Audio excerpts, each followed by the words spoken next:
Hi everybody, Harry Newhand here. Are we started?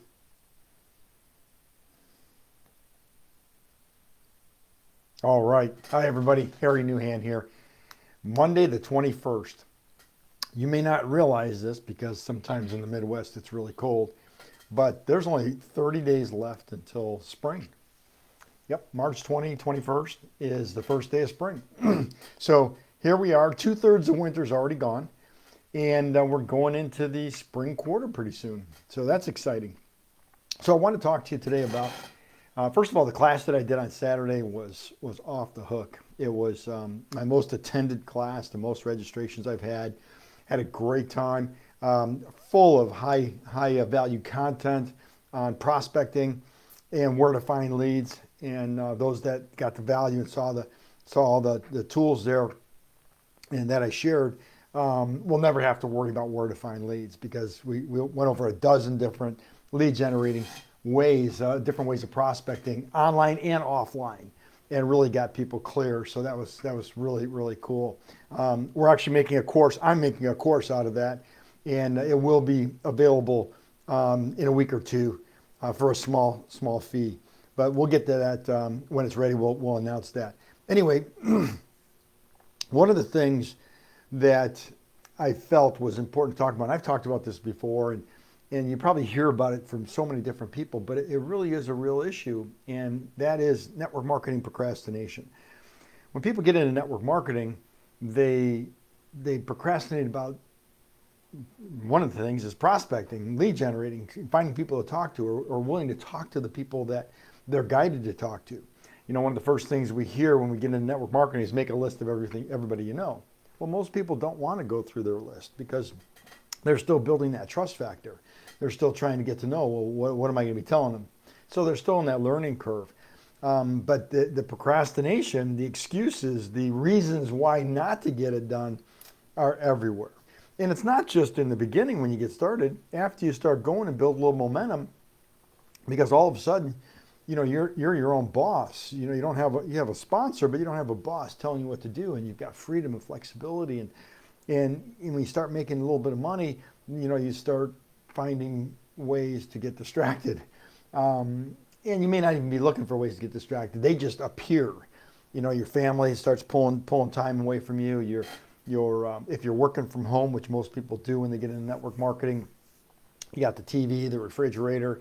You got friends calling you because now they know that you're not working a quote unquote job, and that they think that you can, you know, be pulled away as much as you want. So and that's not the only reason. There's other reasons too. Just fear or not knowing or unsure of what to do next, how to get to that next level, or you haven't seen the big picture yet, and you're just working up that process.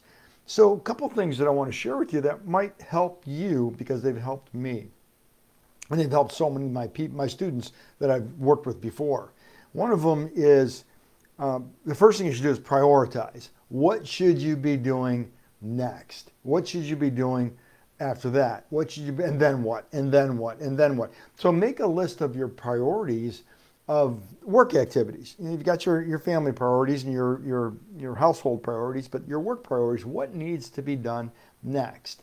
Do you need to be posting on social media? Do you need to be engaging for organic traffic? Do you need to be looking for other ways to prospect? Do you need to be making phone calls, emails, text, IMs, DMs, whatever it is?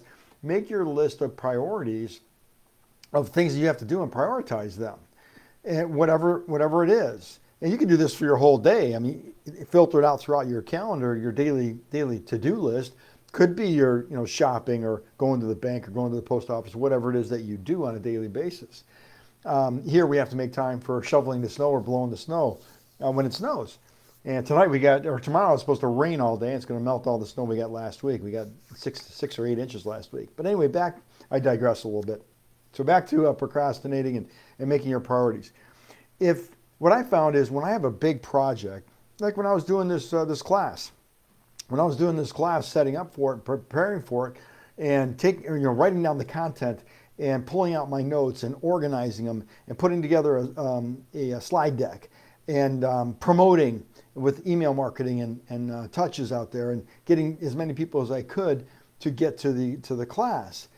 There's things that get in there, your mind just gets, oh my God, I got to do so many things to get ready for this thing, and I've got to do this and that, just all that list I just laid out for you.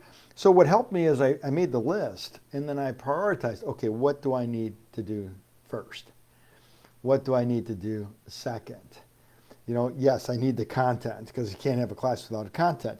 I also need guests to show up. So I've got to start doing some marketing, promoting, and getting it out there. So promoting and writing the content were interchanged. For about 10 days, I was doing both. I was writing the content.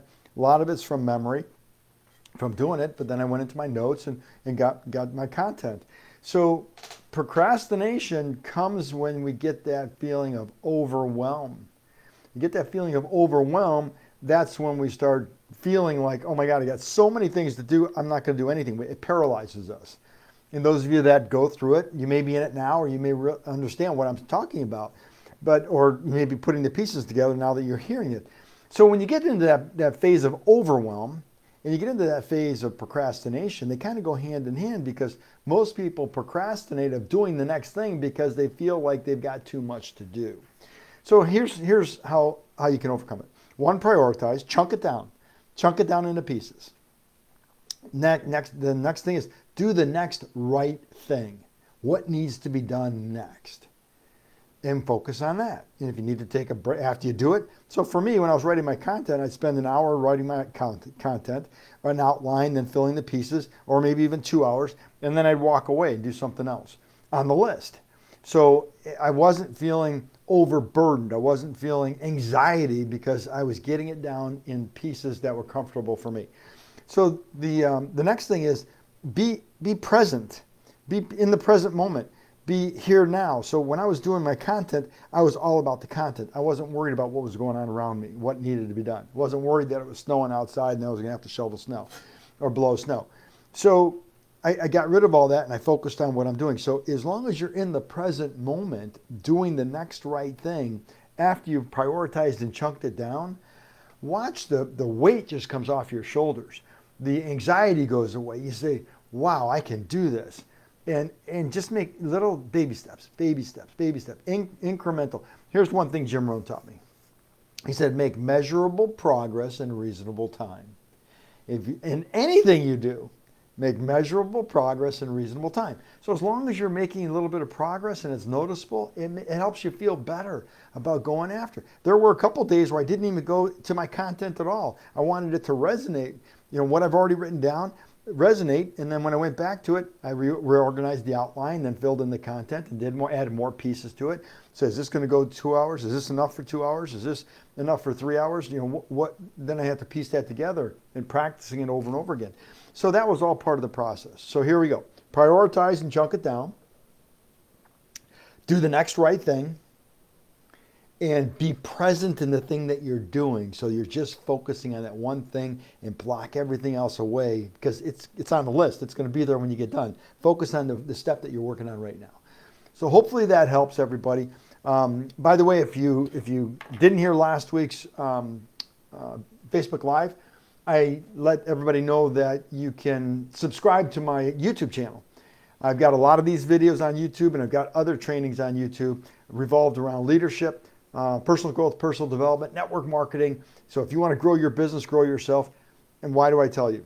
Because Jim Rohn taught me that if you want to earn more, you have to be worth more to the marketplace. The marketplace pays for value. How do you become worth more? By learning more, by doing more. You learn more things to do, makes you more valuable to the marketplace. So go through my videos if you like to. Subscribe to my YouTube channel. It's Harry Newhan. Just go to YouTube, Harry Newhan, and you'll be able to get that. The link is also posted here in the group, so you can scroll down and get the link there. But subscribe, you'll get a tremendous amount of value out of it. All right, everybody? Thanks. Have a great day. I'll let you know when that class is ready to go. If any of you are interested in prospecting, it was, again, very content rich. Have a good day, everybody. Talk to you later. Bye.